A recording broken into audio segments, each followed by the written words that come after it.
Bonjour à toutes et tous. Donc aujourd'hui, nous sommes très heureux d'accueillir Anne Garcia, qui est ingénieure au CNRS en humanité numérique, et Arnaud B, qui est ingénieur universitaire en développement web.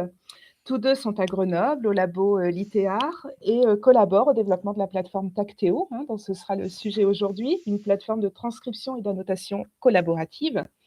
Donc Anne, elle, s'attelle sur cette plateforme plus spécifiquement aux questions de format, et Arnaud s'attelle davantage au développement informatique, mais on sait que parmi nous, il y a d'autres personnes du comité de pilotage de cette plateforme. Donc on vous laisse la parole et merci d'avoir accepté d'animer ce tuto. Eh bien, merci beaucoup Frédéric.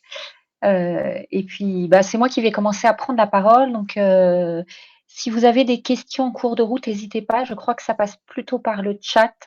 Et de toute façon, à la fin, il y aura un moment d'échange. Donc, voilà. Mais n'hésitez pas, on essaiera d'avoir les yeux sur ce qu'on fait et les messages.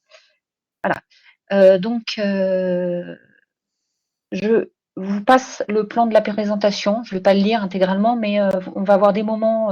Je vais commencer par les trucs un peu moins fun, l'historique, comment c'est né, etc. Mais après, on aura des démonstrations. On vous présentera vraiment les fonctionnalités de la plateforme, etc. Et puis, tout à la fin, ceux qui le souhaitent pourront aussi tester les choses sur une version bac à sable de la plateforme Tacteo. Donc, comment est née cette histoire de transcription et d'annotation de corpus textuel? Donc, comme l'a dit Frédéric, Arnaud et moi, on est dans un laboratoire qui s'appelle l'ITEAR, Art et pratique du texte, de l'image, de l'écran et de la scène peut-être, quelque chose comme ça. Enfin, en tout cas, il y a des gros besoins, comme dans de nombreux laboratoires, euh, de transcrire des fonds textuels. Alors là, je vous ai mis pour l'exemple un manuscrit du XVe siècle, et il n'y a pas d'outil d'OCR ou d'HTR qui soit suffisamment efficace pour faire de la reconnaissance. En tout cas, il y a 10 ans, ce n'était pas le cas, et maintenant, les résultats sont encore pas complètement parfaits. Et l'idée, c'est qu'on a besoin, pour mener à bien son projet de recherche, d'en avoir une version textuelle, voire encore mieux, une version XML, parce que ça peut permettre des manipulations plus amples ou de se raccrocher à un standard tel que la TUI pour celles et ceux qui la connaissent. Alors là, je vous ai montré un exemple simple, mais en fait, on a beaucoup de cas de projets où en fait, c'est des notes et des brouillons. Alors, ça peut être des carnets de terrain. Je sais qu'à Maté, il y a quand même pas mal de gens qui sont dans des sciences de terrain. Et donc, quand on commence à avoir de l'écriture manuscrite ou des gribouillés, etc., on est obligé de passer par une phase de transcription manuelle. C'est aussi le cas quand on est sur des langues rares. Donc, Tacteo, c'est ça. C'est quand il n'y a pas d'autre alternative automatique et qu'il faut faire les choses manuellement et, on verra plus tard, collaborativement. Donc, initialement, les choses ont commencé entre 2014 et 2017 avec la thèse de Anne Vikrova, qui s'est posé des questions de est-ce que le crowdsourcing permet de transcrire des manuscrits et comment. Alors évidemment, je ne vous fais pas un résumé de sa thèse, mais si ça vous intéresse pour les aspects scientifiques et théoriques, vous pourrez aller la chercher. En tout cas, donc il y a une première plateforme qui a été développée par une personne qui n'était pas du tout développeuse en informatique. Et puis qu'en 2017, au sein de l'UMR, il y a eu une explosion du nombre d'ingénieurs. Il y avait uniquement Elisabeth Gréloux. Et puis Arnaud et moi, on a été recrutés à 4 ou 5 mois d'écart. On a formé une équipe d'ingénieurs spécialisés en humanité numérique avec des compétences différentes. Et on a repris toute l'expérience de la plateforme, mais rien du code, pour repartir sur des bonnes bases et faire un développement propre, from scratch. Et on a été soutenu par un programme de financement local à l'université de Grenoble, qui était piloté par Thomas Le Barbet, qui a permis d'embaucher en plus 3 ingénieurs au fil du temps. Et donc, on a conçu et créé un logiciel qui s'appelle Tact. Donc, si vous voulez en savoir plus, j'ai mis un lien. Je pense que les slides, on pourra les transmettre. Voilà. Alors, il y a quelques années, je ne sais pas si on voit la date là-haut, en 2022, quand on présentait l'historique de Tact, et là, je parle bien du logiciel Tact, et je parle pas encore de Tactéo.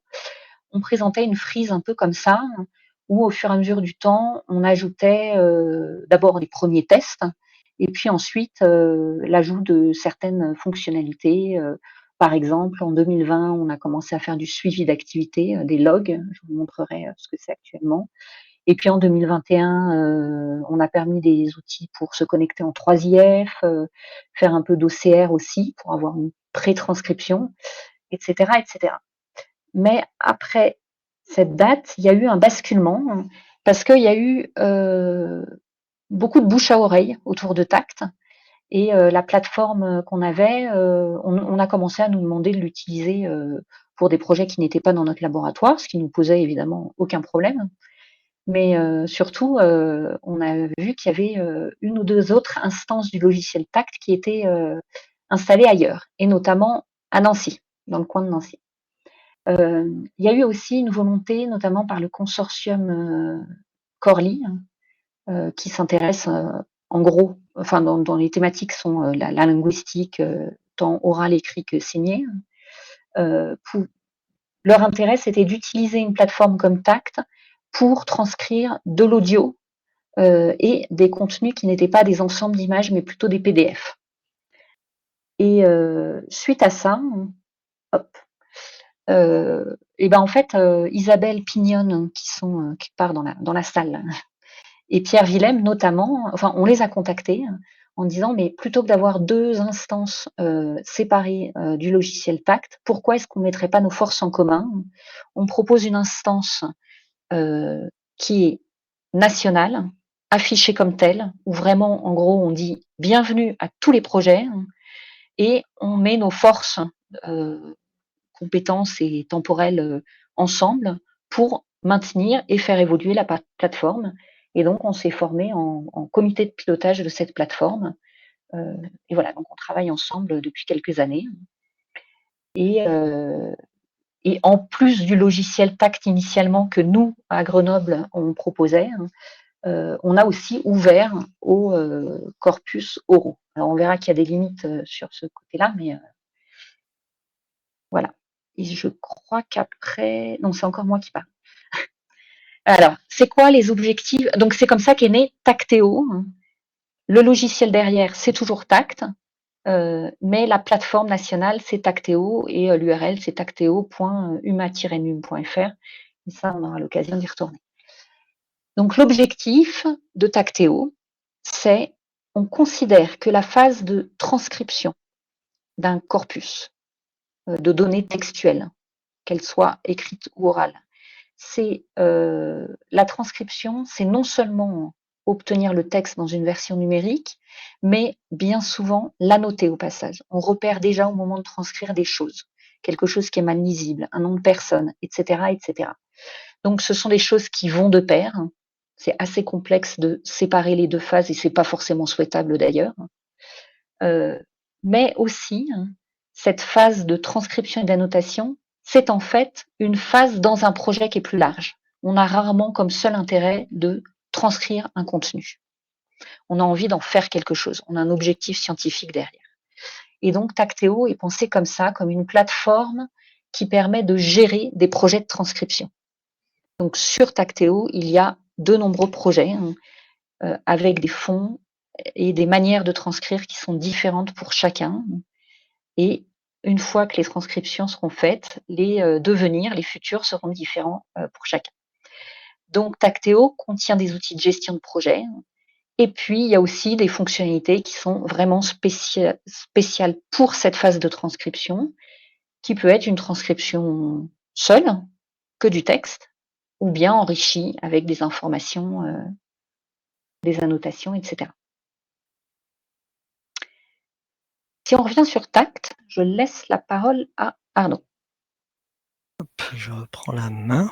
Oui, pour compléter ce que vient d'Iran, quand même, la plateforme, oui, on l'a dit, elle a un contexte de création, un laboratoire en littérature, SHS, et ça peut expliquer certains choix qui ont été faits fonctionnels, certains choix de des fonctionnalités qu'il y aurait, certains choix de comment on a nommé les éléments dans la plateforme, et Et voilà, enfin, il faut partir du principe qu'il y a un espèce de biais disciplinaire quand même qui fait que si vous vous posez la question de pourquoi il y a ça, pourquoi il n'y a pas ça, pourquoi vous avez appelé ça comme ça et pas comme ça, il y a voilà, il y a un biais, on se soigne doucement sur ce point, on s'ouvre un peu, mais voilà, le biais existe.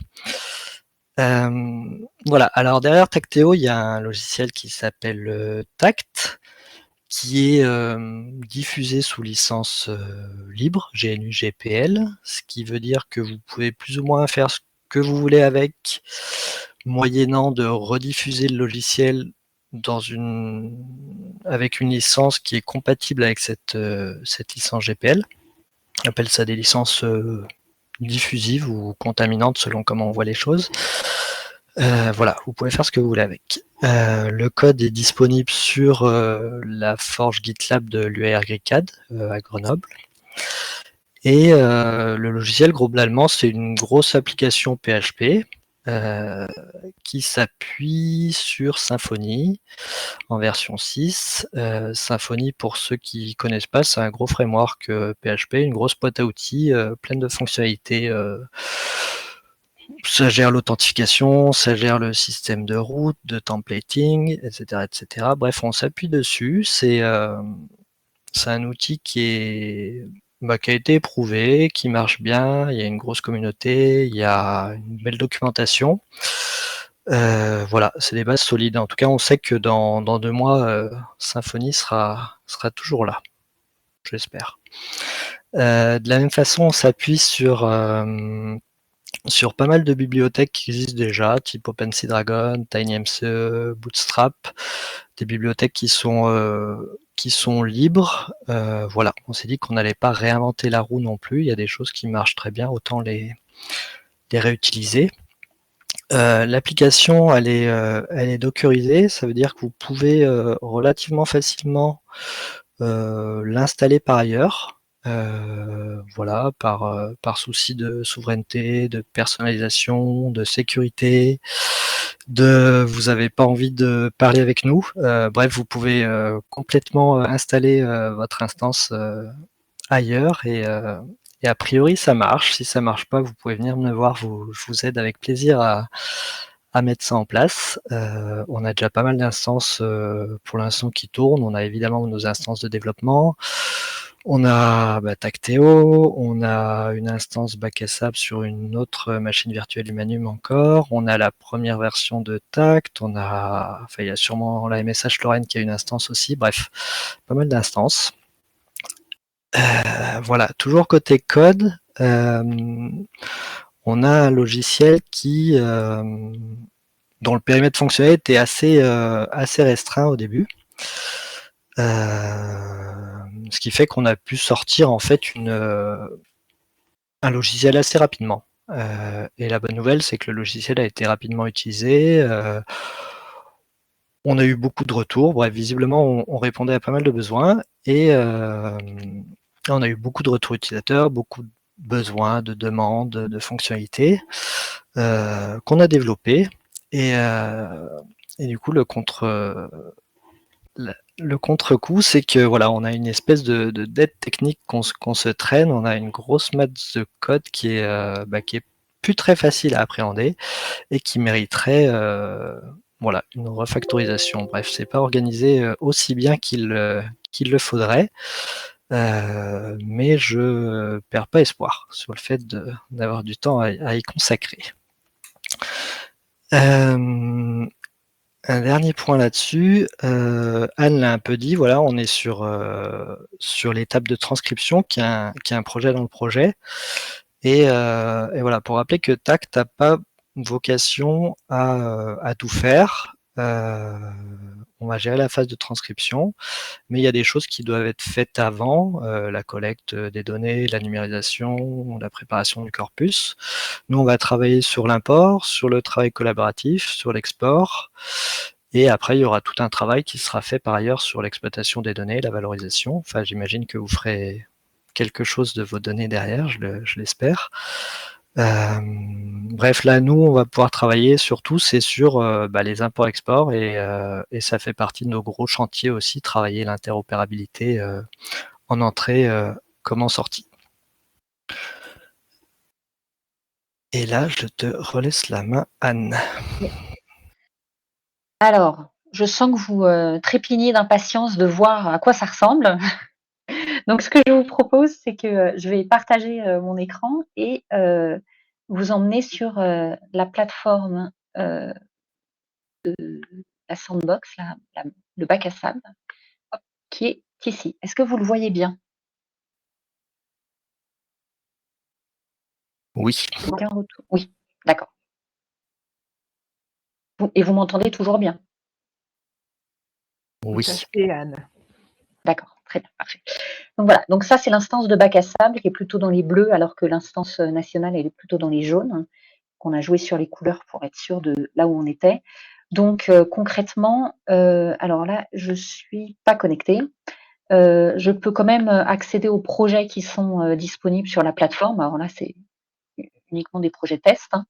Et aujourd'hui je vais m'appuyer sur une précédente présentation qu'on a fait pour vous montrer comment ça marche du point de vue de la personne qui transcrit.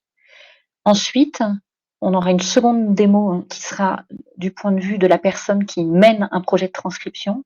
Et puis, on vous montrera aussi quelques fonctionnalités pour les gestionnaires de la plateforme. Donc, supposons, je suis une utilisatrice et je veux participer à ce projet et transcrire. Alors déjà, je vais me connecter ou créer un compte. Bon, la création de compte, il n'y a rien de bien sorcier, hein, c'est un peu comme d'hab. Là, moi, j'ai déjà créé un compte utilisateur. Oui, ça me ramène sur ma dernière page visitée. Voilà, donc je retourne dans le projet ici. Et là, je vais pouvoir... alors, pardon, je reviens juste en arrière. Parmi tous les projets qui sont là, il y a certains projets où il y a écrit inscription modérée et d'autres inscription libre. On vous présentera après comment vous pouvez configurer votre projet pour que ce soit une inscription libre ou modérée. Mais tout ce qui est inscription libre, je vais pouvoir directement aller transcrire sans qu'il y ait besoin de validation. Tous ceux à transcription modérée, comme c'est celui-là, il va falloir que je m'inscrive au projet pour pouvoir ensuite être capable de transcrire. Là, je l'ai fait avant le tuto pour simplifier les choses. Donc, je suis inscrite au projet et je vais dans transcrire. Et là, je vois que les données ont été organisées en 2 dossiers. Alors, je vais tout de suite lâcher d'ailleurs le mot données pour utiliser celui de média.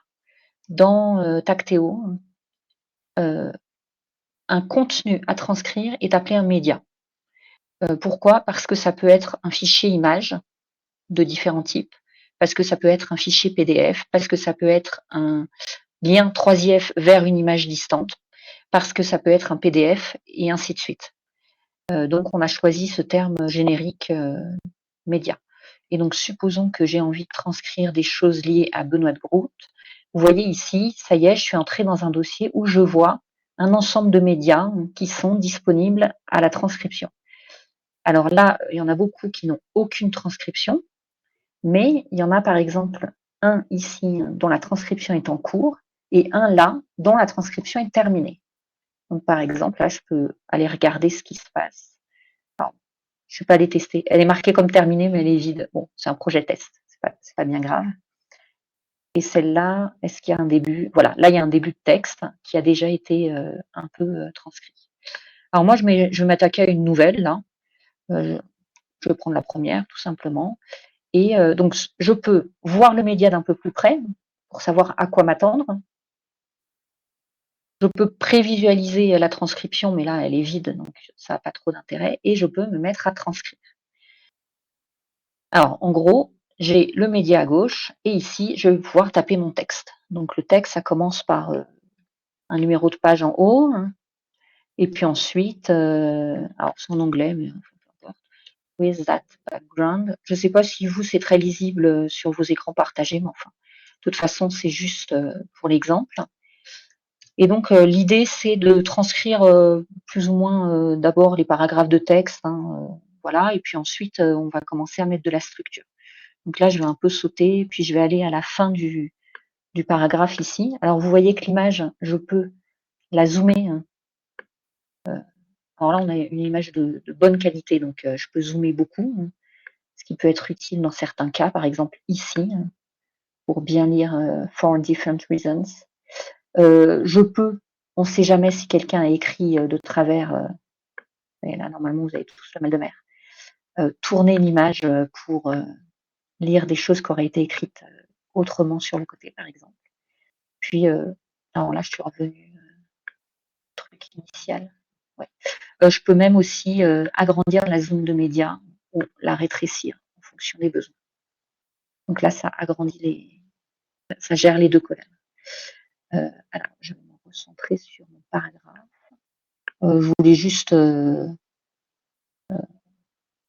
vais peut-être en transcrire un tout petit peu plus.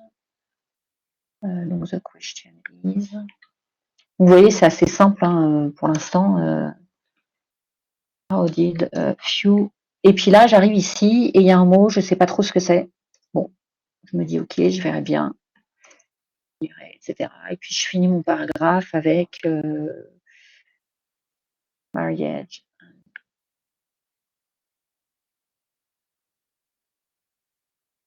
Ok. Et puis là, j'en ferai d'autres. Ok. Donc je vous passe un peu tous les détails parce que ça prend du temps la transcription. Et ensuite, je vais pouvoir commencer à structurer mon texte. Par exemple, ça, c'est en fait le premier paragraphe qui est ici. Et vous voyez qu'à droite, il y a une colonne ici qui me propose des éléments pour structurer mon texte. Et typiquement, le P, j'ai une petite aide qui me confirme que c'est bien la façon d'encoder. Oups, là, je voulais cliquer. Que c'est bien la façon d'encoder un paragraphe. Ok. Donc, si je sélectionne mon texte et que je clique sur P, j'ai un balisage autour de mon paragraphe qui est fait. Et puis ensuite, je vais pouvoir encoder d'autres choses. Par exemple, là, ce qu'on a à droite, c'est un schéma de transcription qui est propre à ce projet. Donc, en fonction du projet auquel vous allez collaborer ou du projet que vous allez vous-même porter, évidemment, il n'y aura pas les mêmes éléments ici. Là, c'est des balises dont les noms sont issus de la TEI. Mais voilà. Donc ça, par exemple, en TEI, pour dire qu'un truc, on n'est pas sûr de la lecture, on utilise la balise unclear. Donc là, je vais pouvoir l'utiliser. Et puis, les mots marriage and motherhood, en fait, ils sont soulignés. Et là aussi, ils ont prévu ça dans la transcription avec high pour highlight. C'est toujours de la TEI. Là, il y a un truc un peu particulier qui ne s'affichait pas avant, c'est que j'ai un attribut qui vient de s'afficher, qui est possible pour high.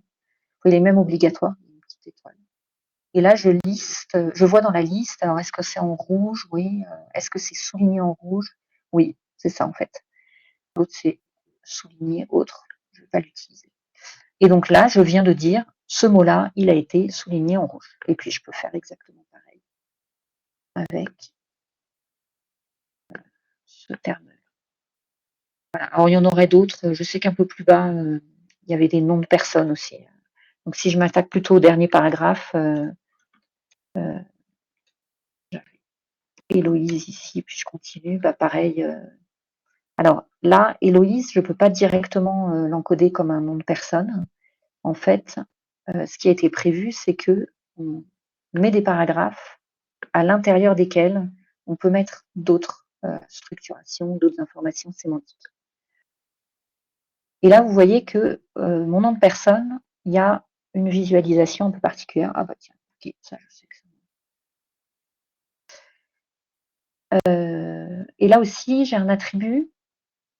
Je peux dire si c'est fictionnel ou réel. Alors, je vais supposer que c'est une personne réelle. Par contre, je ne connais pas son âge, donc je ne vais pas remplir. Alors, supposons que ce soit déjà l'heure de la pause. Je peux sauvegarder et puis quitter ça, fermer la fenêtre, passer à autre chose. Quand je veux revenir à mon travail, soit je me souviens que c'était dans ce dossier-là, parce que si je reviens à la base, il faut quand même retourner à nouveau, se rappeler que c'était dans tel dossier que j'étais en train de travailler. Soit, à partir de votre votre nom d'utilisateur, utilisatrice ici, vous pouvez cliquer sur votre nom et voir ici. Ah, oh, Ça marche Normalement, là. bien, dis donc. Comment? Ça marche bien, dis donc. Et ben là, normalement, je devrais voir mes propres contributions. Ce n'est pas le cas. Je ne sais pas pourquoi. Sur l'instance Tacteo, je suis sûre que ça fonctionne. Bon, bah, il fallait bien qu'il y ait quelque chose. Hein. Bah, tant pis. Bah, là, je vais y aller au talent. Je me souviens exactement où c'est. En principe, on peut voir. Et est-ce que c'est pas parce que tu as pas eu un premier enregistrement et qu'il faudrait Bah, là, peut-être j'ai enregistré ce que j'ai fait. Ouais. Tu peux cliquer sur mes contributions s'il y a un filtre au-dessus. Ici, oui. Alors, c'est vrai que je ne vous ai pas montré, mais quand on a toutes les transcriptions comme ça, on peut filtrer, par exemple, que les transcriptions en cours, en se disant, bah, j'ai envie de finir un travail commencé, par exemple. Alors, les transcriptions terminées, là, il y en a une seule, et celles qui sont en cours de relecture. Parce que Tacteo permet de dire, on a des transcripteurs qui transcrivent, puis des personnes qui vont pouvoir relire et vérifier, valider une transcription. Effectivement, là, je peux aller dans mes contributions et retourner dessus. Alors, là, moi, je connais bien la plateforme, donc je ne suis pas paumée du tout. Mais vous, nouveaux utilisateurs, utilisatrices, vous pouvez avoir besoin d'aide. Alors, il y a plusieurs aides qui sont proposées. Il y a un texte qui est mis en bas ici. Alors là, transcrire les U comme des V. Bon, ce serait plutôt sur une source latine en général, hein, qu'on a ce genre de... ou du français du Moyen-Âge, mais enfin, peu importe. En tout cas, là, c'est un texte qui est défini par le ou la gestionnaire de projet. Mais il y a aussi des aides qui sont disponibles ici dans l'onglet Aide. Donc, il y a un tutoriel qui s'active la première fois que vous vous connectez, vous transcrivez sur votre compte. Donc, qui vous montre vraiment les zones, qui vous rappellent un peu où et quoi. Et puis, il n'est pas trop long. Je le défile très vite, mais c'est simplement pour vous informer. Je pourrais l'arrêter d'ailleurs, peut-être. Et puis après, il y a un guide de transcription qui est propre au projet. Et le manuel du contributeur, c'est un manuel que nous proposons pour aider les gens à prendre en main la plateforme. Puisque je suis dans les onglets ici, je vais tous vous les défiler. Alors, il y a l'onglet prévisualiser qui permet d'avoir une vue un peu mise en forme de ce qu'on a transcrit. Donc là, on n'a plus possibilité d'éditer, mais vous voyez que mon surligné rouge, il est visible. Ça, c'est pareil, c'est quelque chose qui est défini par les personnes qui gèrent le projet. Donc là, c'est parce que moi, j'ai mis une règle CSS en disant, si j'ai un highlight surligné rouge, mets-moi ça comme CSS, que ça se voit comme ça. Mais chaque projet peut choisir sa visualisation des choses en fonction des besoins. On peut, pour l'aspect collaboratif, ajouter des commentaires. Voilà, j'ai pas refait de modification. Par exemple, attention, mot illisible à corriger, je sais pas moi. Un truc comme ça. Et puis du coup, il y a d'autres personnes qui vont pouvoir lire ce commentaire et y répondre, etc. Et la dernière chose, c'est qu'on peut voir l'historique des modifications. Alors là, vous voyez que j'ai fait des tests ce matin, mais ici, on a une vue d'ensemble sur la façon dont la transcription a évolué. Donc en gros, j'ai transcrit, j'ai tout effacé, puis là j'ai retranscrit. Hein. Il n'y a pas de secret. Et je pourrais finalement comprendre que ce mot, en fait, moi je connais le fond, hein, donc je sais que c'est le mot woman, en fait. Donc je vais l'écrire ici. Je vais quand même dire que je ne suis pas complètement sûre. Et je pense que si je sauvegarde dans les logs. Il faut que tu recharges, je crois. Il faut que je recharge la page, ouais. Je vais y retourner comme ça. Dans les logs, voilà. Là, on a quelque chose d'un peu plus précis. On sait qu'on a. Alors, c'est peut-être un tout petit peu petit pour vous, mais enfin, on sait que les 3 points d'interrogation ont été supprimés au profit du mot woman. Voilà. Eh bien, je pense que j'ai fini avec cette démonstration du point de vue du transcript. Ah non, il y a une dernière chose que je voudrais vous montrer, c'est que supposons que j'ai fini ma transcription et que j'en sois contente, je peux l'envoyer à la phase successive du flux de travail, c'est-à-dire demander une relecture. Et là, J'ai tout sauvegardé, je vais quand même vérifier, j'ai sauvegardé. J'aurais pu le faire d'ailleurs ici. À partir du moment où je demande une relecture, il va y avoir un message transmis aux personnes qui sont soit gestionnaires, soit relecteurs dans ce projet, et ils vont savoir qu'il y a une transcription qui est prête à être lue. Et là, eux, ils vont pouvoir à nouveau modifier la transcription au besoin et puis dire « Ok, c'est bon, c'est relu, je valide ». Et selon les projets, il peut y avoir 1, 2, 3, autant de relectures que la personne qui gère le projet l'a sélectionné. Et quand toutes les relectures ont été validées, alors la transcription est considérée comme terminée. Toutes les transcriptions peuvent aussi être téléchargées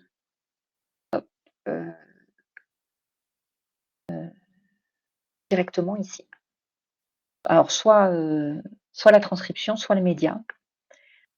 Et là, en l'occurrence, évidemment, là, il n'y a pas eu de schéma de transformation. Donc ça forme un XML qui est ici un XML maison, un XML de tact, avec des informations y compris sur la plateforme en elle-même et les personnes, par exemple les responsables du projet, etc. Et la transcription, elle est par ici. Et quasiment tous les projets qu'on a utilisent une feuille de transformation XSLT qui permet donc de transformer du XML en autre chose pour préparer la transcription en fonction de son futur. Donc ça, c'est un choix fort de notre part que à la limite, le XML que la plateforme fournit est pas très important, à part le fait que c'est un XML bien formé, parce que de toute façon, comme les usages sont variés derrière, autant vous laisser libre de ce que vous allez en faire. Donc nous, on fait entre guillemets le minimum syndical et le plus souple pour une manipulation ultérieure. Et je pense que je peux te rendre la parole. Ah non, je peux simplement vous dire que donc on a beaucoup de projets qui ont utilisé l'instance historique, on va dire, de tact. Et il y en a quand même quelques-uns, dont celui-là, les scénarios naturalistes, donc c'est autour de Zola, qui sont effectivement arrivés au bout de l'ensemble de leur transcription et qui ont ensuite intégré tout ça à alors là, en l'occurrence, un site sous WordPress. Mais il y a pas mal d'autres usages. Et si vous avez des questions ou si vous avez envie d'exemples, on pourra vous les montrer.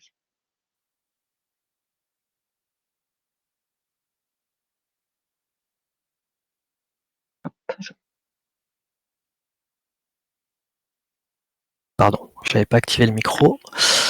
On va aller voir ce qui se passe du côté de la gestion des projets. Je vais partager mon écran. Ça va être cet écran-là. Oui. Alors, quand on a un projet à gérer, on se retrouve par défaut sur ce tableau de bord où on nous dit bon, qu'on n'a pas encore de guide de transcription, qu'on n'a pas encore de médias à transcrire, qu'on n'a pas configuré de serveur distant, qu'on n'a pas de schéma d'encodage, qu'on n'a pas encore modéré les inscriptions qui sont possiblement à modérer. Voilà. Alors je vais pas passer par là pour le tuto, mais je vais plutôt prendre très linéairement de haut en bas les différents éléments de l'administration. Alors on a pour commencer un formulaire qui permet d'éditer les propriétés de base du projet, que ce soit le nom, la description, une image. Est-ce que l'inscription sera modérée ou non? Le nombre de relectures qui seront nécessaires pour qu'une fiche soit validée.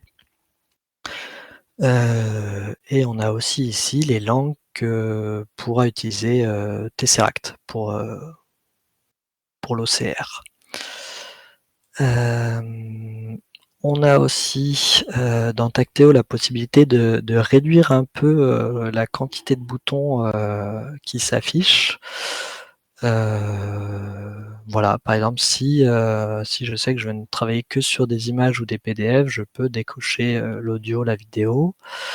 Si je sais que je ne travaillerai pas avec ShareDocs, mais plutôt juste des images à charger, je peux simplement laisser cette option. Et on peut aussi masquer quelques éléments d'interface. Voilà, Tesseract, les commentaires, les logs, le balisage, par exemple, des transcriptions. On peut très bien avoir un projet de pure transcription sans balisage, annotation, et dans ce cas-là, voilà, de l'interface sera enlevé tout ce qui est lié. On peut aussi régler la partie aide que vous a montré Anne tout à l'heure. Là, je peux par exemple aller chercher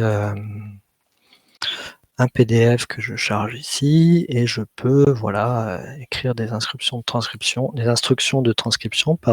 type alors pas les U et pas les V, mais je sais pas, ne pas retranscrire la ponctuation, ne pas corriger l'orthographe, etc., etc. Bref, c'est du texte qui sera affiché sous la transcription. Ensuite, on a un plus gros morceau, c'est la gestion des médias qu'on veut faire transcrire et ou annoter. Dépendamment des fonctionnalités qu'on aura activées, on se retrouvera face à plus ou moins de boutons ici. Alors ici, on va pouvoir charger par exemple des images. Je clique sur images et je vais chercher sur mon ordinateur des images, par exemple des lettres de Marcel Proust. Je peux les envoyer. On a une petite option pour écraser les médias en cas de conflit. Il se peut qu'on se retrouve avec le même média qui a le même nom pour un chemin identique, et dans ce cas-là, on a le choix soit de l'écraser ou pas. On peut envoyer des PDF, on peut envoyer des archives qui, eux, contiennent possiblement, parce que là, quand j'ai envoyé mes fichiers, je me suis retrouvé avec une liste de fichiers à plat, et c'est pas toujours ce qu'on veut. Bref, on peut charger une archive qui elle, contient une arborescence, et dans ce cas-là, l'arborescence sera répercutée dans la plateforme. Alors, je ne sais pas combien j'ai mis de médias là-dedans. J'espère que ça ne va pas prendre trop de temps. Voilà. Bref, je me retrouve avec un dossier, puis plusieurs sous-dossiers. On peut... cette arborescence, elle n'est pas figée. Je peux très bien me dire qu'en cours de route, que je veux redécouper mon corpus en un sous-corpus pour différentes raisons, pour faciliter la répartition des tâches, par exemple. Dans ce cas-là, je peux, par exemple, créer un dossier groupe 1, voilà, ici, et y déplacer, déplacer ces deux médias. Hop, je pourrais créer un dossier groupe 2 et mettre celle-ci aussi. Voilà, tout ça on peut le faire en cours de route, c'est pas figé, même s'il y a des transcriptions, on peut très bien tout changer. On peut évidemment aussi déplacer des dossiers les uns dans les autres, les médias, les changer de dossier, les supprimer, pareil pour les dossiers. On peut ajouter des médias qui viendraient de sources externes, type stockage 3IF, type Omeka, le ShareDocs du Manum. Il y a pas mal d'options qui s'offrent à nous. Bref, là, la plateforme me dit que si je veux intégrer des serveurs 3IF, des médias qui proviendraient de sources 3IF, il faut que j'aille définir un serveur d'image, ce que je vais faire tout de suite. Du coup, je crée un serveur d'image. Alors, je me suis préparé des données que je vais aller chercher. Tac. Doit être ça. Par exemple, là, j'ai des données qui sont sur Nakala. Du coup, j'ai un peu de conf à faire. Alors, c'est un peu artisanal pour l'instant. L'idéal, ce serait qu'à terme, on puisse pointer vers un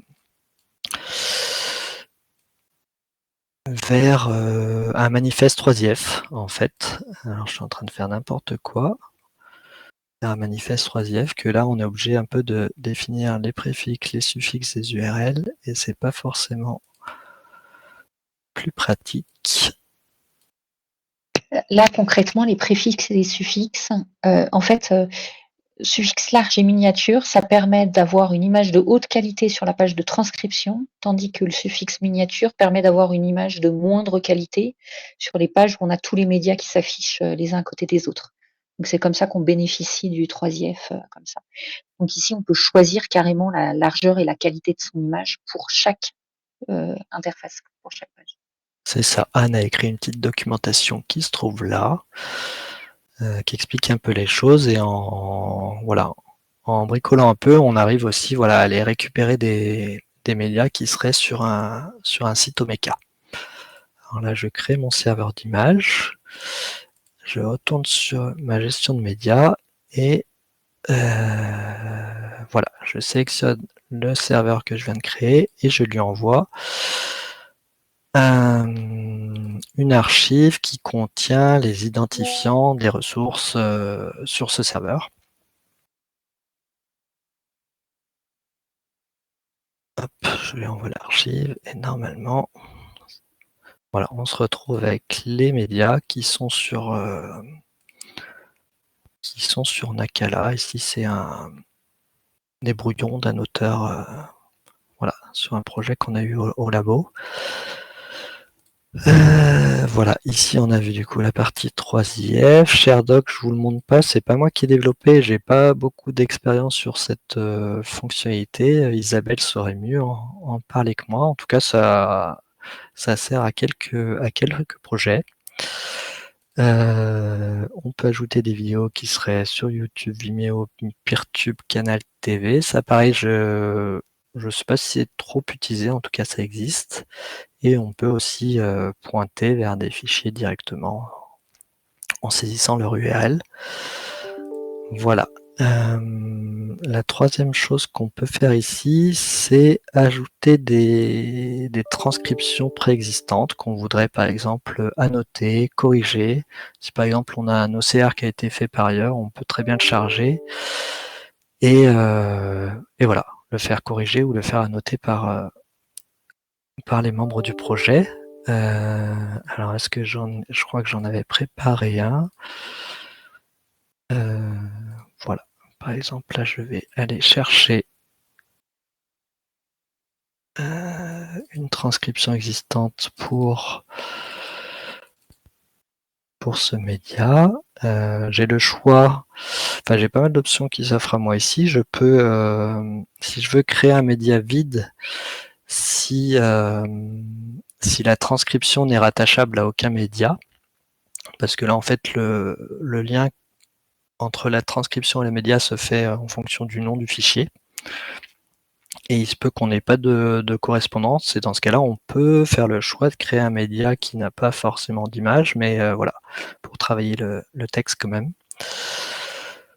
On peut écraser les transcriptions si jamais il y en avait déjà une, et on peut dire que voilà, ce que j'upload ici, c'est valide, et ça passe en vert tout de suite.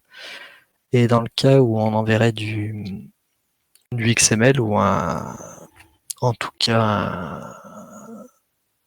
un format structuré, voilà, on peut dire je veux, quand j'envoie ce fichier, récupérer le contenu de seulement telle balise, par exemple, ne pas prendre en compte le header, par exemple. Alors on va faire ça, et normalement, voilà, j'ai dû associer une transcription à ce média, et si je vais voir ici, normalement, voilà, on voit que voilà, j'ai chargé un début de transcription pour ce média. Alors je retourne à mon interface d'administration. Ça on a vu. Alors dans TAC, vous pouvez gérer votre petit groupe d'utilisateurs. vous avez une liste tout bêtement ici d'utilisateurs avec leur pseudo, leur rôle. Est-ce que leur inscription a été validée ou pas à votre projet? Il se peut que vous soyez dans un projet où l'inscription est libre et dans ce cas-là, c'est automatique. Mais par contre, si on est sur un projet modéré, il faut vous-même valider les inscriptions. Du coup, vous avez un bouton pour valider. Vous pouvez invalider et voilà, ça fait l'inverse évidemment. Vous pouvez assigner des statuts aux personnes. Par exemple, je peux dire que Anne n'est plus simple relectrice, mais elle est maintenant gestionnaire de ce projet. On peut supprimer des gens d'un projet, évidemment. Un petit rappel, oui, concernant les statuts. On a 3 statuts sur un projet. Le statut de transcripteur qui permet de transcrire simplement et demander des relectures. On a le relecteur qui peut, lui, effectuer les relectures et transcrire aussi. Et le gestionnaire qui peut transcrire, lire et gérer tous les aspects du projet. On peut envoyer un message aux membres du projet. On peut inviter les gens par lot en leur assignant un statut. Il faut qu'ils aient un compte sur Tact, mais en tout cas, on fait une liste d'utilisateurs, utilisateur 1, utilisateur 2, et ils seront automatiquement intégrés au projet avec le rôle qu'on aura défini au-dessus. Gestion du schéma d'encodage. Oui, alors là, ici, si on est sur un schéma, sur un projet, pardon, qui où c'est pas de la simple transcription, mais où il y a de la notation, de l'encodage et de la notation, on va pouvoir définir son schéma d'encodage. On est complètement libre ici. On peut se dire qu'on a un schéma maison et qu'on a des balises complètement custom qui n'ont rien à voir avec la TEI. Par exemple, paragraphe, personne. Bref, on définit des balises où on peut définir un message d'aide. Ceci est un paragraphe. Pardon. On peut définir des attributs pour les paragraphes, par exemple, je sais pas, la marge d'un paragraphe, est-ce qu'il y a une marge avec des valeurs? Ça peut être une liste de valeurs prédéfinies ou une simple chaîne de caractères. Si on est sur des valeurs prédéfinies, on peut lister les valeurs prédéfinies, oui, non, par exemple.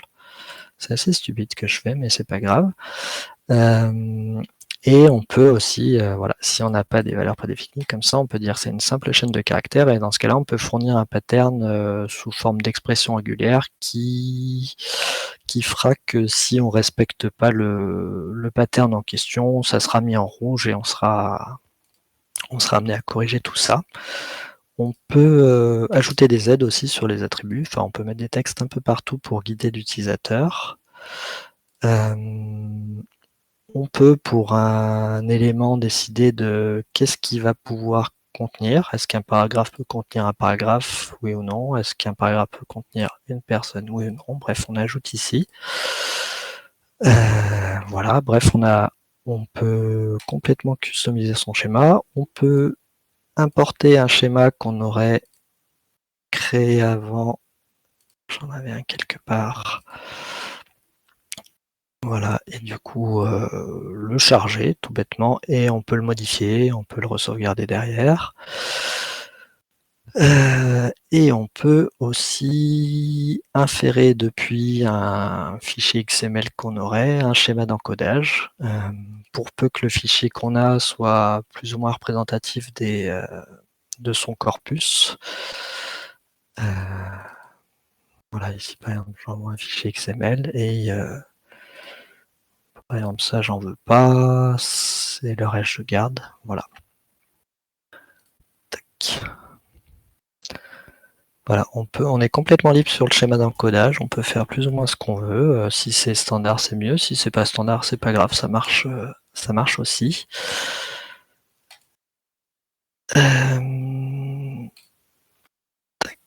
On peut, pardon, je ne sais pas si je vais trop vite ou pas, il est 53, non, on a encore beaucoup de temps. On peut définir des règles CSS ici qui permettront de mettre en forme ce qui s'affichera dans l'interface de transcription. Anne vous en a montré un aperçu tout à l'heure ici. Je vais me copier un bout de CSS que j'ai préparé. C'est pas celui-là.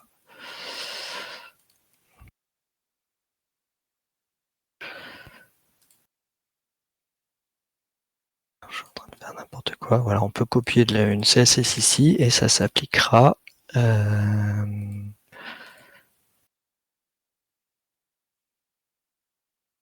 Ça s'appliquera là, mais pour l'instant, j'ai rien validé. Mais si, par exemple, je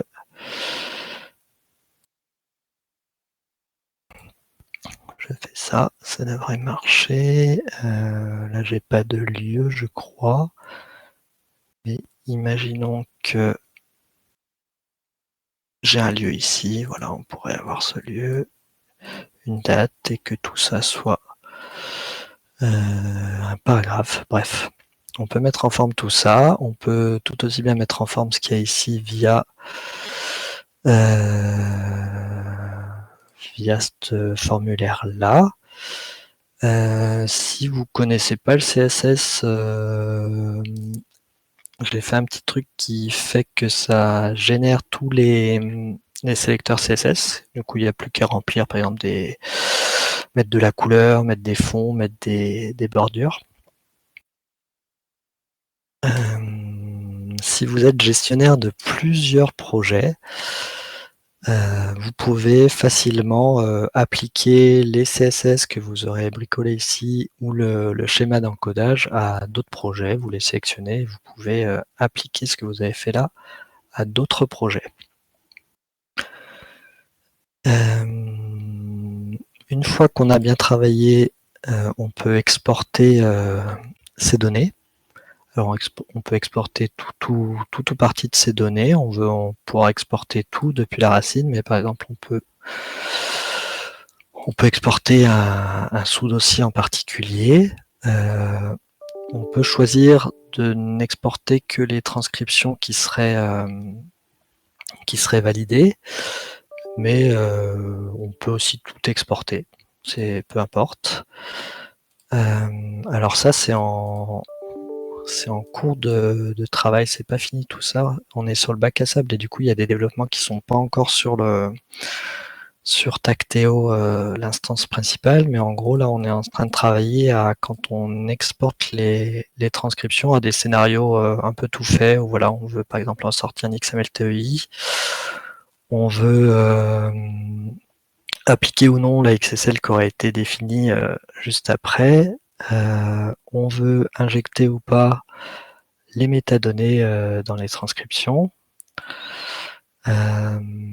On veut utiliser les identifiants comme nom de fichier, ou on veut, ce qui est aussi un peu plus récent et en cours de travail, ça, fusionner les transcriptions d'un même dossier qui permet de toutes les transcriptions qui font partie d'un même dossier sont mergées en un seul fichier XML.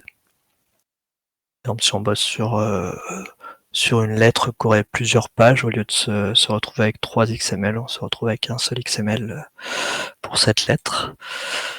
On peut exporter les médias, si on veut récupérer ces images, par exemple. On peut exporter une liste de transcription, une liste d'utilisateurs et toutes autres données qui concernent le projet. On lance l'export et on se retrouve avec une archive qui contient ce qu'on a demandé. Ici, c'est les transcriptions et on avait demandé à ce que les transcriptions soient fusionnées et on avait demandé un format XML TEI. Et on se retrouve avec, c'est parti sur l'autre écran, on se retrouve avec un fichier comme ça, avec un fichier qui ressemble un peu plus à la TEI que tout à l'heure. Bon là, j'avais pas beaucoup de transcription, j'avais juste un début de transcription ici, mais voilà. On peut ici définir un fichier XSL qui sera utilisé lors de l'export. On a ici une liste d'événements, mais visiblement il y a un souci avec la liste d'événements parce que j'ai rien ici. Et on a aussi un bouton pour la fin de projet, enfin la fin du projet de transcription en tout cas, où on peut archiver le projet et il se retrouvera tout en bas, comme celui-ci, où on peut carrément supprimer le projet. Et dans ce cas-là, tout sera supprimé. Il vaut mieux avoir tout sauvegardé avant parce qu'on n'a pas forcément de sauvegarde de tout. Et je crois que c'est tout pour la partie gestion de projet. Du coup, Arnaud, Oui, pardon, si je je peux me coupe permettre de ça. te couper, Oui, il y a eu pas mal de questions pendant que tu parlais et je vais faire une phase de réponse, donc tu peux. complètement. J'avais pas du tout, je voyais pas du Non, tout mais cet écran-là, mais oui. c'est bien normal.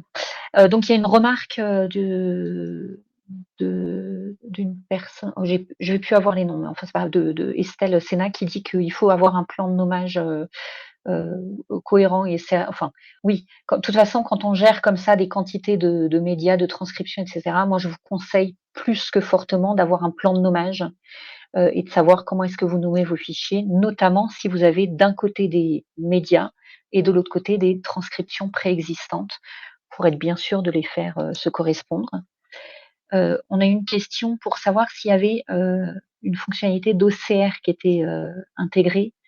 Donc la réponse est oui, avec le logiciel Tesseract. Et là, le fonctionnement, c'est que on a une instance en ligne du logiciel Tesseract et Tacteo va interroger ça pour obtenir le résultat On et peut le montrer premier jet rapidement. de transcription. Ouais. Alors, Tesseract, c'est pas le meilleur des OCR du monde. Ça marche plutôt bien sur de De la l'imprimer. picture. Ouais, de l'imprimer, merci. Sur l'écriture manuscrite, c'est pas très utilisable et puis en fonction de la mise en page, ça va pas donner quelque chose de mirobolant. Mais ça peut être une façon de quand même débuter sa transcription.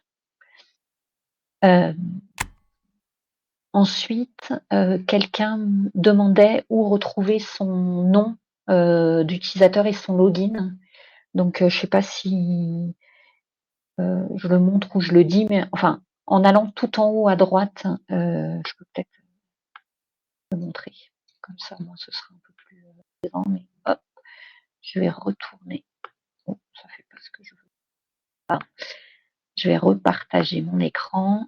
Et donc, quand vous êtes sur votre interface, si vous cliquez ici sur votre nom d'utilisateur, vous pouvez éditer votre profil et ici modifier vos noms, prénoms et noms d'utilisateur. Voilà. Donc ça, c'était pour répondre à cette question-là. Et puis, alors, il y avait une question sur les formats acceptés, donc je l'ai mis dans le chat. Mais en gros, pour les images, c'est JPEG, PNG, GIF. Pour les audios, c'est du MP3, du WAV et du OGG. Pour les vidéos, c'est du MP4, AVI, MKV, MOV, FLV et WMV. C'est passionnant ces listes. Hein. Et puis ça accepte les PDF. Mais j'ai aussi répondu que c'est imaginable d'en accepter d'autres si on a des projets qui en ont besoin. En fait, là, l'avantage, c'est que Tacteo, la plateforme, inclut dans son comité de pilotage les développeurs. Donc, on a un dialogue et comme l'a dit Arnaud au début, tous les développements sont en fait nés de besoins de projets qui nous ont demandé. Et après, on a réfléchi à est-ce que c'est vraiment le rôle de Tacteo ou pas? Est-ce que c'est suffisamment générique pour correspondre à plusieurs projets, etc. En général, on s'en sort très bien.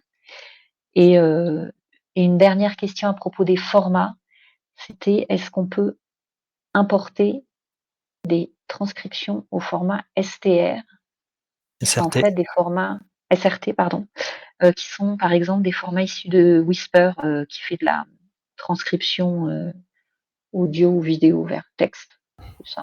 Oui, oui, c'est possible. D'ailleurs, je pense que c'est Aude que j'ai croisé en formation à Paris il y a quelque temps et qui m'avait, du coup, tu avais demandé ça, je crois, et oui, ça a été mis en place depuis.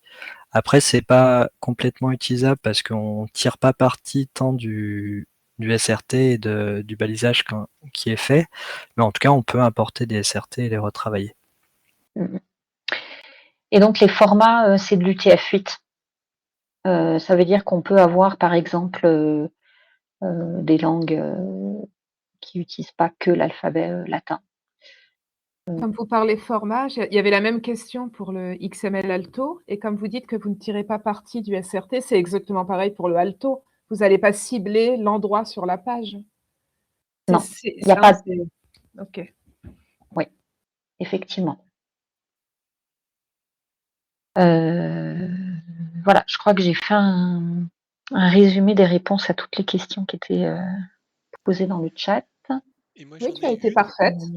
Et moi j'en ai une, mais je sais pas bien comment la formuler. Je me suis demandé si les mots qui étaient illisibles, quand vous mettiez le tag illisible, quoi, c'est pas illisible, mais je sais plus comment il était le tag. Unclear. Ouais, unclear. Est-ce que après il y a un moyen de revoir tous les tags unclear d'un coup, mais surtout avec l'image à côté, c'est-à-dire et juste la partie qui était unclear, parce que j'ai l'impression qu'on perd complètement le lien entre la transcription et l'image, et donc je me demandais quoi s'il y avait un lien. Toi, si on prend un équivalent qui est Sonal, quoi, qui est la retranscription du son, il y a un lien en permanence avec des timestamps entre la transcription et l'audio. Et donc, si je clique sur un mot, un début de mot, je peux avoir le son tout de suite qui part. Et je me suis demandé, voilà, si vous aviez un lien qui restait ou pas du tout. Ça revient un peu à ce qu'on vient de dire avec Frédéric. En réalité, là, la transcription n'est pas liée à une zone de l'image. Elle concerne l'image dans son ensemble. Donc, il n'y a pas le lien dont tu parles. Donc, la réponse est non. Après, et ça va être renom sur l'autre partie de ta question, hein. Est-ce qu'on peut retrouver tous les unclear? Pour l'instant, on n'a pas intégré dans Tacteo, enfin dans le logiciel Tact, de fonctionnalité de recherche parmi les transcriptions. C'est quelque chose qui nous a jamais été demandé. On a déjà d'autres outils qui existent et qui font de la recherche sur différents contenus sur la plateforme, la recherche en texte seul, la recherche de balises XML, etc., etc. Mais pour l'instant, on nous a jamais fait remonter le besoin. D'accord. Voilà. Bah, merci. Et j'ai une question sur le flux de travail. En fait, quand vous parlez, tu disais qu'on pouvait avoir un flux qui serait la transcription, puis N relectures, hein, de 1 à 10. Et en fait, ça rejoint aussi les terminologies utilisées comme l'annotation. C'est-à-dire que quand vous parlez annotation là, vous parlez plutôt mise en forme du texte, même s'il y a un peu de personnages ou blocs ou d'entités annotées.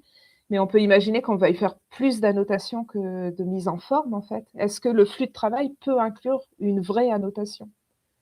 Ou est-ce que c'est un outil qui fait vraiment finalement un flux de travail qui va de la transcription à un état fini, sans réelle annotation? Ou vous avez des projets avec des annotations sémantiques? Alors, oui, c'est possible. Tout dépend de chaque projet définit jusqu'où il veut aller dans la structuration et dans la notation. On a des projets qui font quasiment que de la transcription structurée, avec des paragraphes, des divisions, des sauts de ligne, hein. Dans certains cas, c'est important de savoir à quel moment on passe à la ligne ou pas, et puis des petits éléments de mise en forme. Mais on a aussi beaucoup de projets qui sont intéressés, et c'est ce que permet par exemple la TUI, hein, à des informations plus sémantiques, repérer des noms de personnes, des noms de lieux, enfin tout ce qui est entité nommée, hein, voire éventuellement rajouter dès là des informations thématiques. Par exemple, paragraphe, et puis là, tu as un attribut, thème, j'en sais rien, type, et là, on choisit dans une liste déroulante quelque chose lié à sa thématique, etc. Mais ça, c'est vraiment propre à chaque projet. Et finalement, je pense que la limitation, c'est celle du format XML. Mmh. Donc, à partir du moment où il y a une façon d'exprimer ce qu'on veut annoter, que ce soit sémantique ou pas, sur un texte en XML, et a priori, ça fonctionne plutôt bien quand on voit la quantité, par exemple, d'éléments et d'attributs en TEI, on se dit que c'est possible. Mais ça En répond à tout ta cas, question.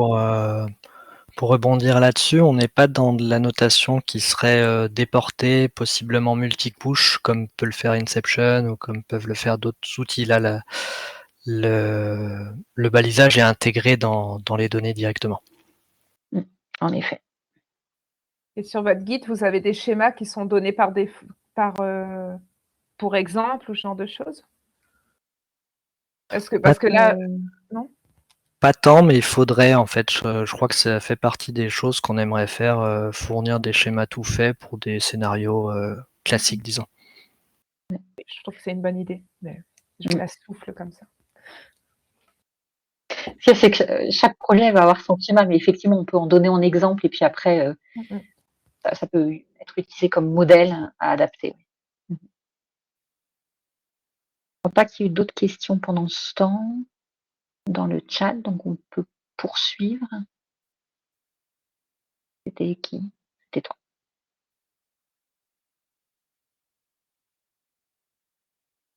Arnaud, tu as le micro coupé. Merci. Pour demander la création d'un projet, c'est pas super compliqué. Vous avez un questionnaire qui est mis à disposition via Lime Survey, qui est un peu plus géré par Anne et Isabelle, mais en gros, vous avez quelques questions qui vont vous demander quel type de média vous allez vouloir traiter, le volume de documents, qu'est-ce que vous allez vouloir faire des données derrière, etc., etc. Ça va nous permettre de bien cibler votre projet, ça va vous permettre de vous poser les bonnes questions, peut-être vous rendre compte que Tact n'est pas forcément l'outil qu'il vous fallait, ou alors si vous en rendez pas compte, on peut vous le dire, on peut vous répondre. Et voilà, ça va nous permettre de prévoir l'accompagnement qui va avec. Je sais pas si je montre le questionnaire, ça coûte rien de le montrer. Je vais partager mon écran. Et un questionnaire est là. Du coup, voilà, on a quelques questions basiques et puis après des choses un peu plus liées au projet en lui-même sur est-ce qu'on voudra baliser, annoter son texte ou pas, qu'est-ce qu'on voudra en faire. En fait, ce questionnaire, il est peuplé de conseils, là en orange. C'est aussi ça. Pardon, je t'ai coupé, mais. Non, c'est pas grave. Bref, ça vous permet de vous poser les bonnes questions. Et en général, quand ce questionnaire est validé, on reçoit un mail. Donc, c'est le comité de pilotage qu'on va vous présenter juste après. Et c'est Isabelle qui est cachée dans l'assistance, ou pas cachée, qui réagit, qui dégaine le plus vite. Et en fait, c'est hyper important pour nous d'être aussi là pour accompagner les projets. Arnaud, quand il vous avait présenté la quantité de fonctionnalités d'administration, de gestion d'un projet, peut-être parmi vous, il y en a qui se sont dit « Ouh là là, ça fait beaucoup. Moi, le CSS, en plus, je ne connais pas. Il parle de schéma de transcription. Frédéric dit « J'aimerais bien avoir un modèle ou un exemple. » etc. etc. C'est bien normal. Ou 3IF, ouais, effectivement, mes trucs sont sur Nakala ou sur Gallica, mais comment je le configure, le truc, là, ça marche pas. En fait, nous, on est là pour filer un coup de main, pour former, pour donner des CSS exemples.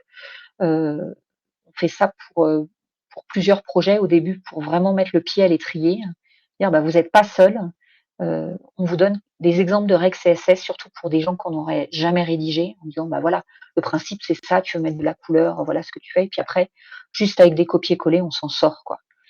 Et pareil pour les imports, on peut aider. On peut aider, donc souvent on fait des visios d'une demi-heure, 1 heure ou plus, ou alors c'est des échanges par mail pour filer un coup de main sur ces choses-là. C'est ça, d'où le Tactéo par rapport à Tact, où on a bien Tact le logiciel et on a Tactéo qui comprend aussi tout cet accompagnement.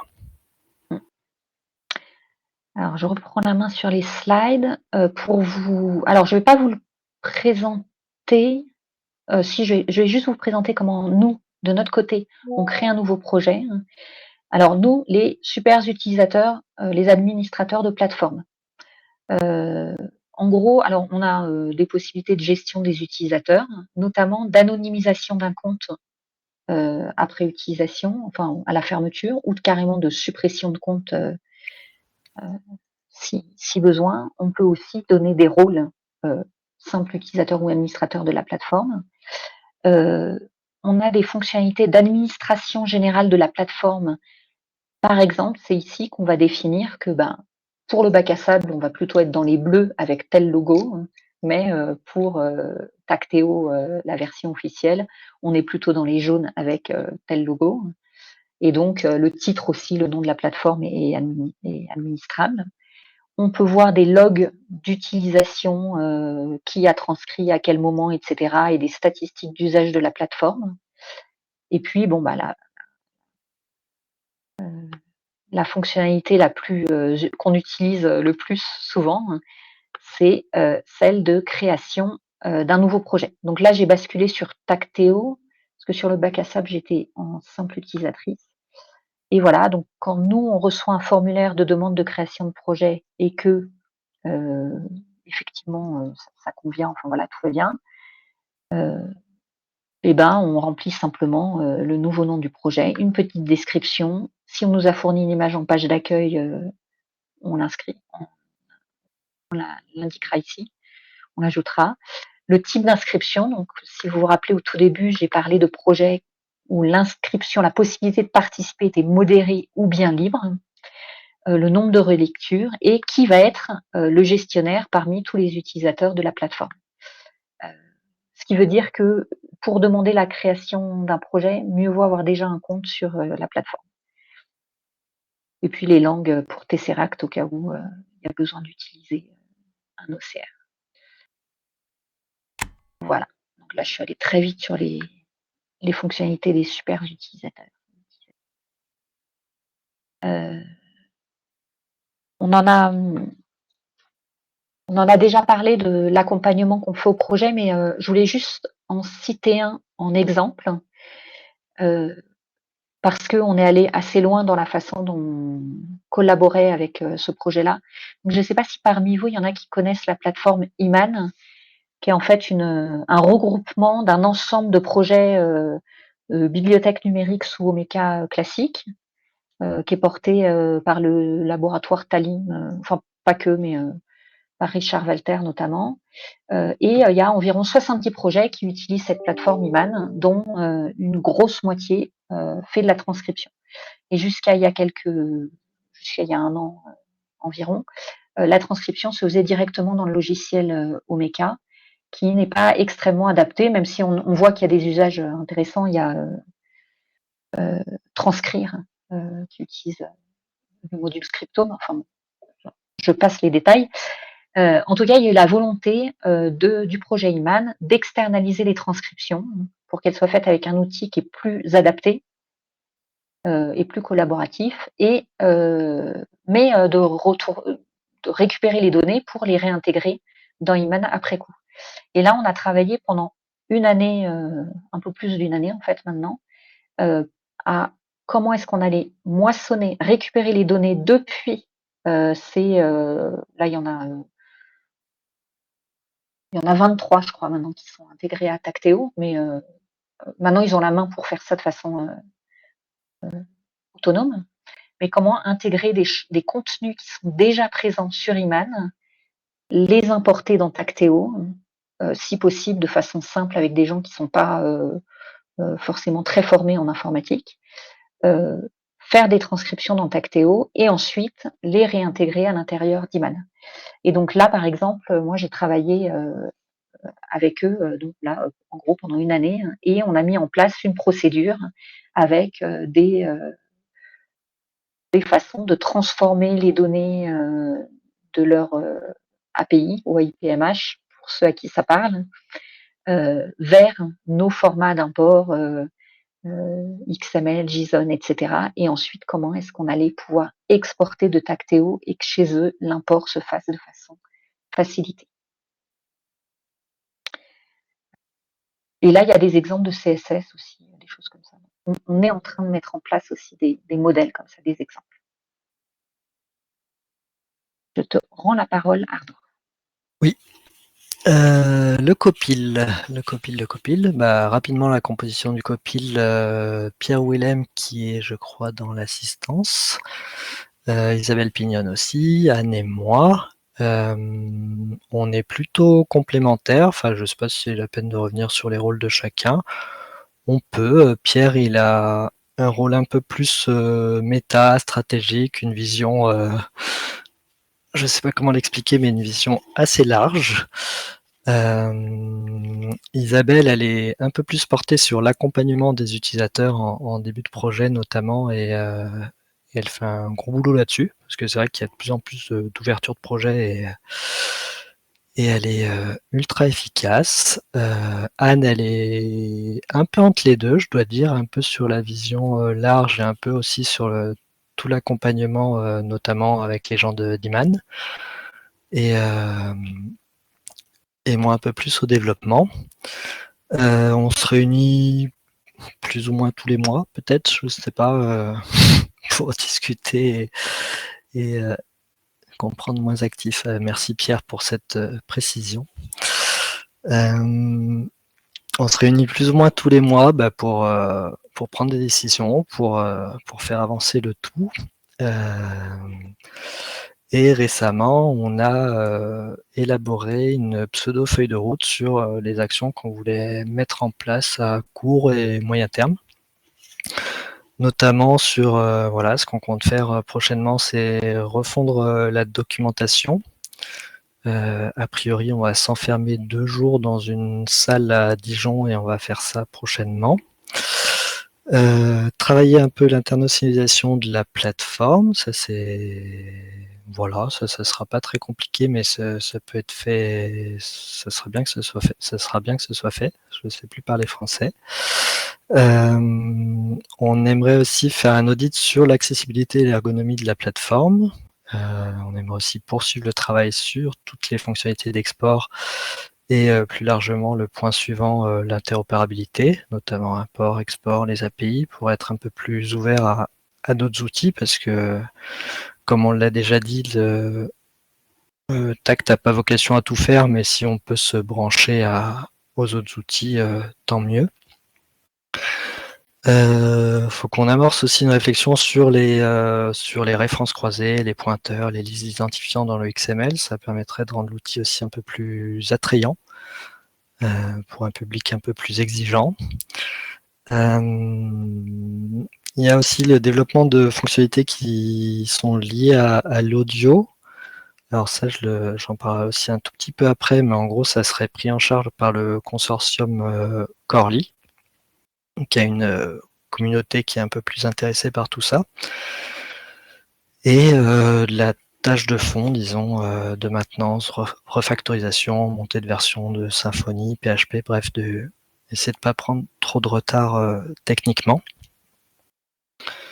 Voilà, pour le côté copil, là aussi, il va falloir qu'on ait une discussion prochainement sur l'intelligence artificielle, parce que on a reçu il n'y a pas longtemps un mail de quelqu'un qui nous demandait comment on se positionnait par rapport à tout ça. Bref, ça promet des discussions intéressantes. Voilà. Je peux me permettre un petit arrêt Oui. sur la liste. En fait, vous n'êtes que 4.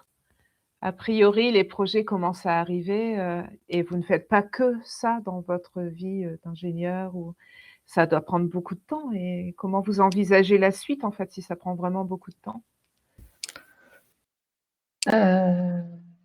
En fait, ça prend pas tant de temps que ça, parce que sincèrement, ça fonctionne assez bien cette plateforme.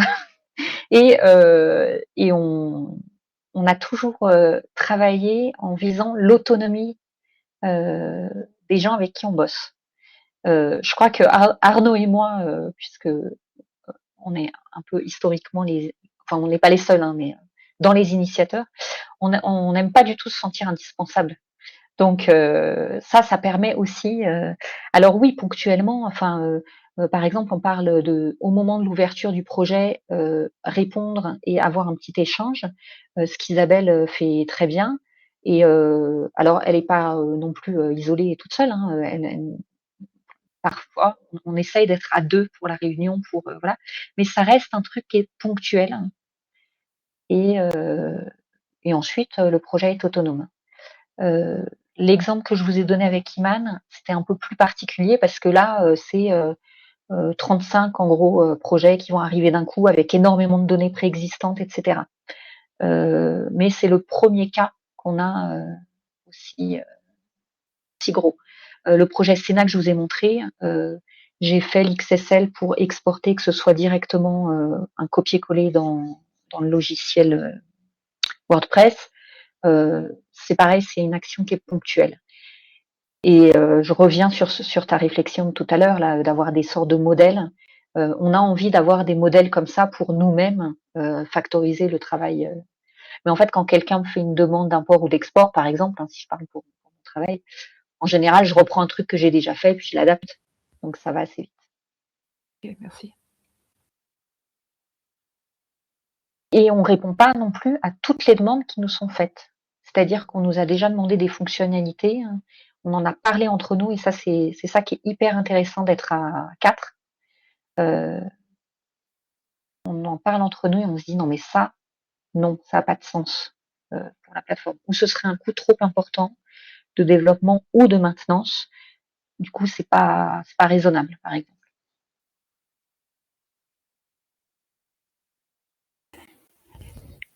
Vas-y. Ouais, on va enchaîner. Oui, on parlait de Corely juste avant sur les fonctionnalités audio. Ben voilà, on peut raconter vite fait ce qui a été fait avec eux.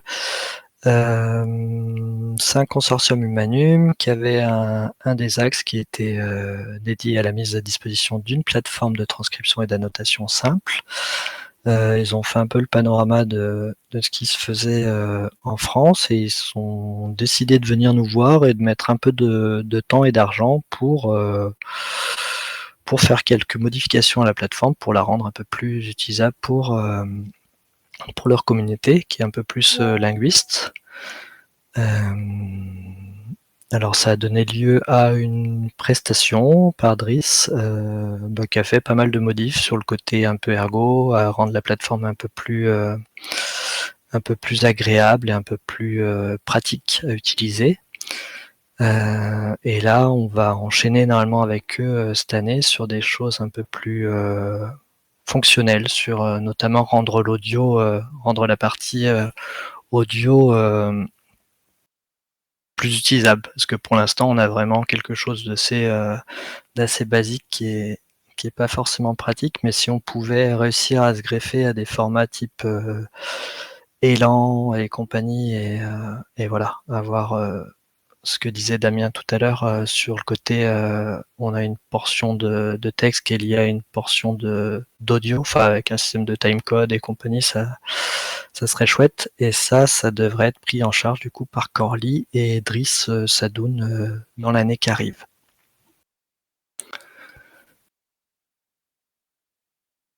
Non, c'est toi. Oui, bah voilà, ça c'est juste une liste des différents canaux qu'on utilise et sur lesquels on est trouvable. Notamment une liste de diffusion, Tactéodiff, qui je crois est plus ou moins publique, tout le monde reçoit les messages, je crois. On en a une autre un peu plus interne qui n'est pas notée ici, mais sur laquelle vous pouvez nous contacter. Mais on modifiera les diapos et on pourra fournir ça plus tard. On a un blog hypothèse, l'équipe Elan, et on a un tag dédié à Tactéo.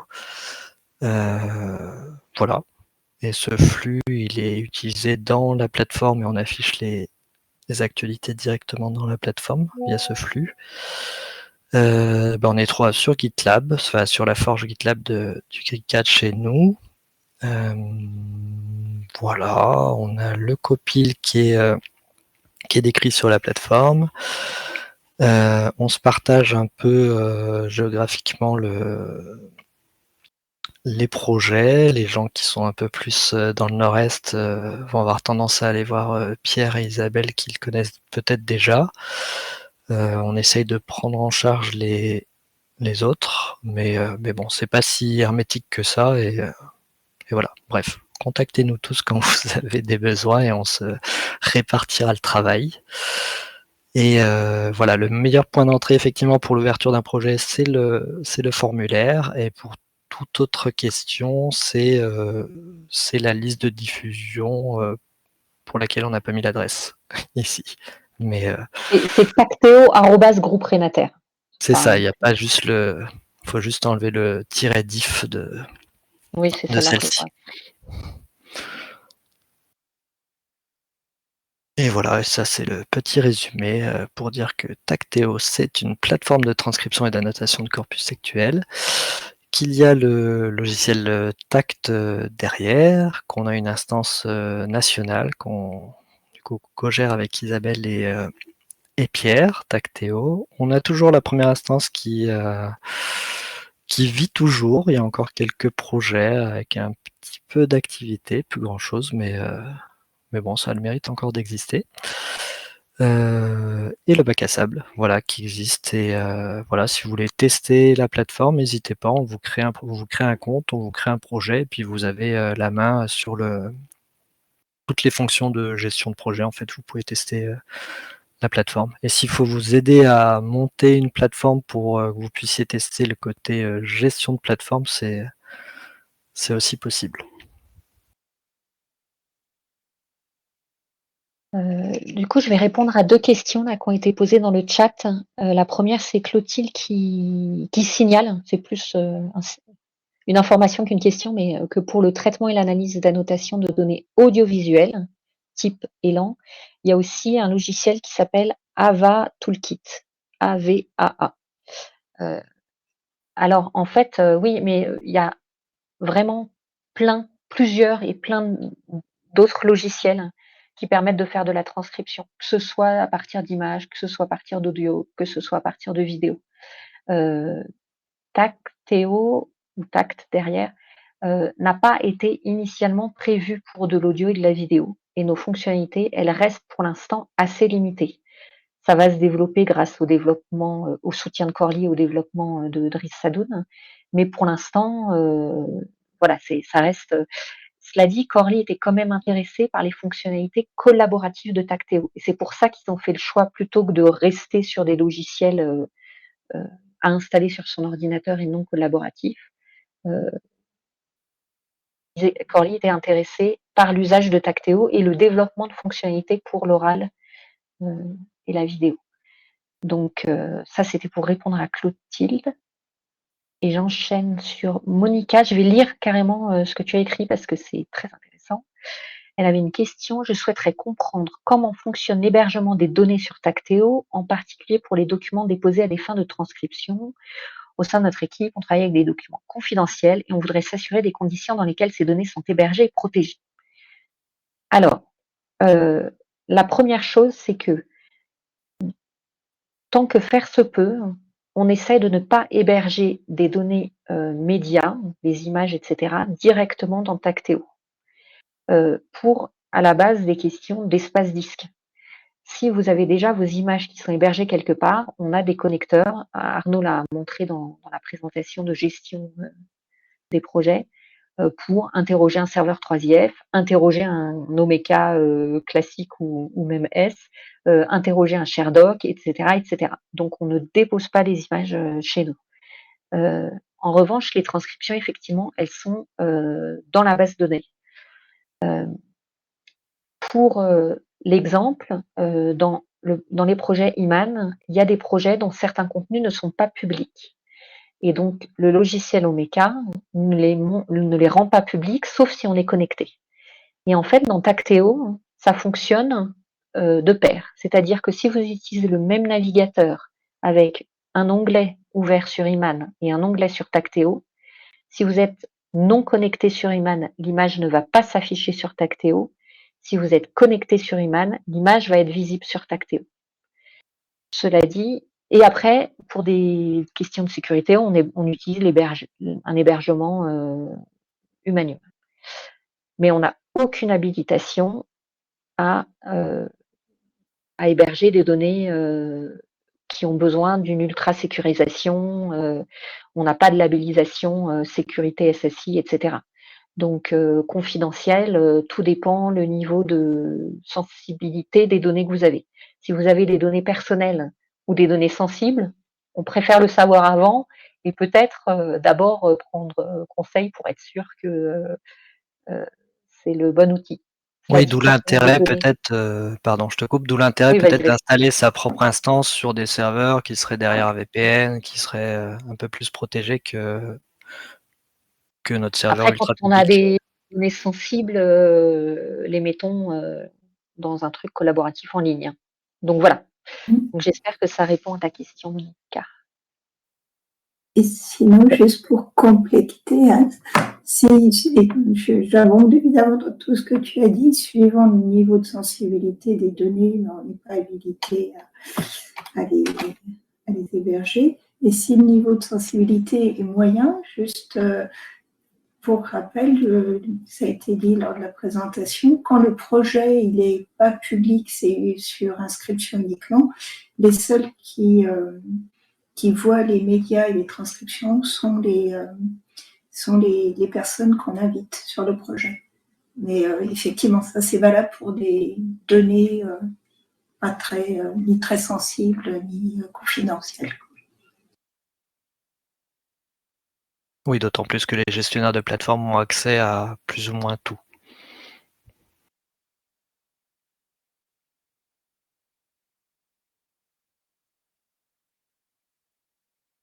Je crois qu'on a fait le tour des questions qu'il y avait dans le chat. Et j'insiste sur la masse de travail quand même, parce que finalement, toute innovation de la plateforme demande une innovation de la dockerisation pour ces raisons-là, en fait. Enfin, si vous voulez que les gens puissent continuer à utiliser l'outil sur des instances internes, il faut que la dockerisation soit à jour. Et donc, ça demande quand même un certain... Enfin, j'imagine que vous n'avez pas des mises à jour à faire toutes les 3 secondes, mais il y a quand même une certaine maintenance, surtout côté développement, pour ce genre de choses. Oui, bah, c'est en place. Après, effectivement, il n'y a pas tant de... D'un point de vue de l'architecture générale de l'application, il n'y a pas tant de changements souvent. Ça va être plus du fonctionnel dans le cœur du logiciel, mais sinon le côté instance installable facilement par ailleurs, ça c'est en place et il n'y a pas tant à y revenir.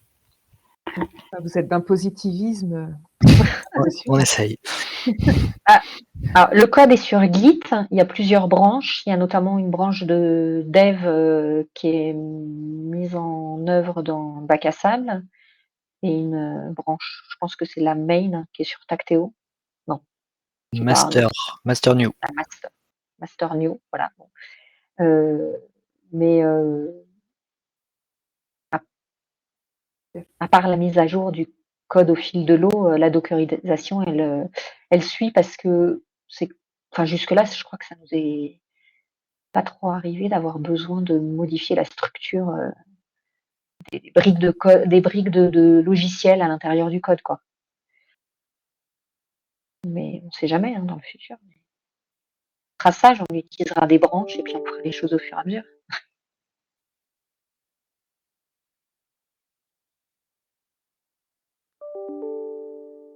En tout cas, Anne, tu as fait la parfaite lecture du chat. Je regarde s'il y a encore des questions qui arrivent.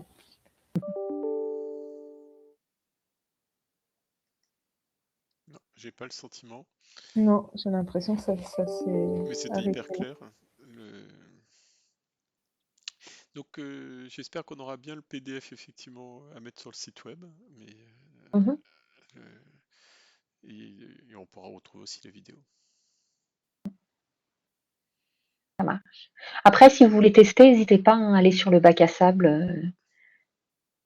Il y a plusieurs projets qui sont d'inscription libre. Amusez-vous, faites des fausses transcriptions ou des vraies, comme vous voulez. Demandez la création d'un projet et puis on validera ça Est-ce qu'il y en a parmi vous qui se disent là tout de suite, ah oui, j'aimerais bien le tester parce que j'ai un projet qui a besoin de ce genre de choses? Je viens de remarquer que dans le chat, il y a une personne qui s'appelle Claire Masson, qui est de Dijon. Et tout à l'heure, on a écrit qu'on allait se retrouver pour 2 jours pour travailler sur la documentation à Dijon, et je remerciais la MSH de Dijon. Mais Claire, du coup, si tu es à Dijon, c'est le 1er 2 avril, non? Je sais plus. Le 30 et le 1er, 30 c'est mars, ça. 1er avril. 30 mars, 1er avril, c'est pas une blague.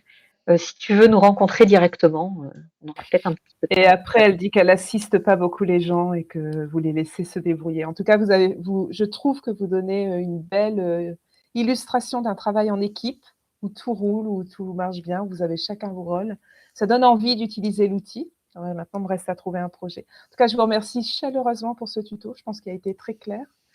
Et merci pour les démos en live qui sont toujours un peu risquées, mais qui ont marché du feu de Dieu. Enfin, nickel.